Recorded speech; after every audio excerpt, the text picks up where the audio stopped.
রামনগরে Ramnagar 1 block Trinamool Congress আয়োজনে সেনা সম্মান ও জাতীয়তাবাদী মিছিল হলো। বীর শহীদ ও দেশের সুরক্ষায় নিয়োজিত সৈনিকদের প্রতি শ্রদ্ধা জানিয়ে গর্ব ও কৃতজ্ঞতার বার্তা দিয়ে পূর্ব মেদিনীপুর জেলার রামনগর বিধানসভার রামনগর বাজারে রামনগর 1 তৃণমূল কংগ্রেসের আয়োজনে দেশের সার্বভৌমত্ব, অখণ্ডতা এবং ধর্মনিরপেক্ষতা রক্ষার কাজে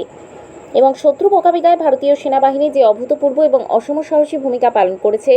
তার প্রতি প্রণাম ও কৃতজ্ঞতা জ্ঞাপনের উদ্দেশ্যে সেনা সম্মান জাতীয়তাবাদী মিছিল। মুখ্যমন্ত্রী মমতা বন্দ্যোপাধ্যায়ের নির্দেশে এই কর্মসূচির আয়োজন। এই মহতী কর্মসূচির মূল উদ্দেশ্য ছিল দেশের জন্য জীবন উৎসর্গকারী বীর শহীদ ও কর্তব্যে নিয়োজিত সাহসী সেনা জওয়ানদের প্রতি গভীর শ্রদ্ধা ও কৃতজ্ঞতা জ্ঞাপন করা। তাদের আত্মবলিদান আমাদের দেশের গর্ব এবং ভবিষ্যৎ প্রজন্মের অনুপ্রেরণা। এই গৌরবময় অনুষ্ঠানে বিশেষভাবে উপস্থিত থেকে অনুষ্ঠানকে ময়দামণ্ডিত করেন প্রাক্তন মন্ত্রী রামনগর বিধানসভার বিধায়ক অখিল গিরি। উপস্থিত হয়ে বলেন, আজকে দেখা গেল রামনগরে শহীদদের স্মৃতিতে মাল্যদান এবং এটা আমাদের মাননীয় মুখ্যমন্ত্রী মমতা বন্দ্যোপাধ্যায়ের নির্দেশ অনুযায়ী আমাদের রাজ্য সভাপতি তৃণমূল কংগ্রেসের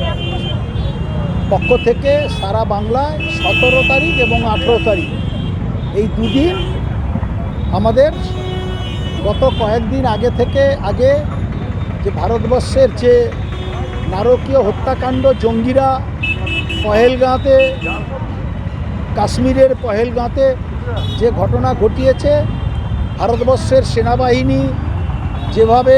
প্রতিহত করেছে এই ঘটনা এবং দেশের অখণ্ডতাকে রক্ষা করেছে, দেশের গণতন্ত্র, দেশের সার্বভৌমত্ব, দেশের ধর্মনিরপেক্ষতাকে রক্ষা করেছে, সেই সেনাবাহিনী প্রতি শ্রদ্ধা জানাতে, প্রণাম জানাতে, কুর্নিশ জানাতে, তাদের প্রতি কৃতজ্ঞতা জ্ঞাপনের জন্যে একটি অরাজনৈতিক প্রোগ্রাম, হাতে জাতীয় পতাকা নিয়ে অরাজনৈতিক প্রোগ্রাম, যদিও রাজনৈতিক দল তৃণমূল কংগ্রেস আয়োজন করেছে, তা সত্ত্বেও হাতে জাতীয় পতাকা নিয়ে আমরা আজকে তাদের প্রতি, সেনাবাহিনীর প্রতি আমরা সম্মান জানালাম, তাদের প্রতি আমাদের কৃতজ্ঞতা জ্ঞাপন জানালাম। এবং যারা জঙ্গিদের দ্বারা শহীদ হয়েছে আমাদের দেশের মাটিতে, সেই শহীদ পরিবারের প্রতি আমাদের সমবেদনা এবং শহীদদের প্রতি, বীর শহীদদের প্রতি আমাদের শ্রদ্ধা রইল। এবং সাথে সাথে মধ্যপ্রদেশের একটি ভারপ্রাপ্ত মন্ত্রী, সে একটি রাজনৈতিক দলের, ভারতীয় জনতা পার্টি, সে যেভাবে সেনাবাহিনীকে, বিজয় সাহা, তিনি যেভাবে আমাদের যিনি কুরেশি যে কমান্ডারকে নির্লজ্জভাবে আক্রমণ করেছে, অসম্মান করেছে সাধারণ মানুষের সামনে, এটা আমরা মনে করি সেনাবাহিনীর অদম্য সাহসিকতার উপর আঘাত করা, তাদের প্রতি তাদেরকে অসম্মান করা,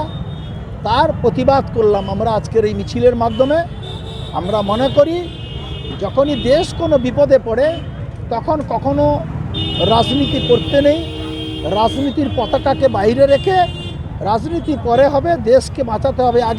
আগে দেশ, তারপরে দল, রাজনীতি। তার জন্যে দেশের বিপদের সময় আমরা সবাই এক হয়ে দেশকে রক্ষা করার জন্যে আমরা এক হই। তাই সেই সেনাবাহিনী যারা দেশকে রক্ষা করে, তারা নিজেদের জীবনকে বাজি রেখে তারা দেশকে রক্ষা করেছে, তার জন্য তাদের প্রতি সম্মান জানাতে আজকের আমাদের নির্দিষ্ট কর্মসূচি আমরা পালন করলাম এবং তাদের প্রতি শ্রদ্ধা জানিয়ে আমরা অনুষ্ঠান শেষ করলাম। উক্ত সভায় উপস্থিত ছিলেন রামনগর 1 তৃণমূল কংগ্রেসের সভাপতি উত্তম দাস, উপস্থিত ছিলেন রামনগর 1 পঞ্চায়েত সমিতির সভাপতি নিতাই সার, উপস্থিত ছিলেন ব্লক কিষাণ ও ক্ষেতমজুর তৃণমূল কংগ্রেসের সভাপতি বিশ্বরঞ্জন মিশ্র, উপস্থিত ছিলেন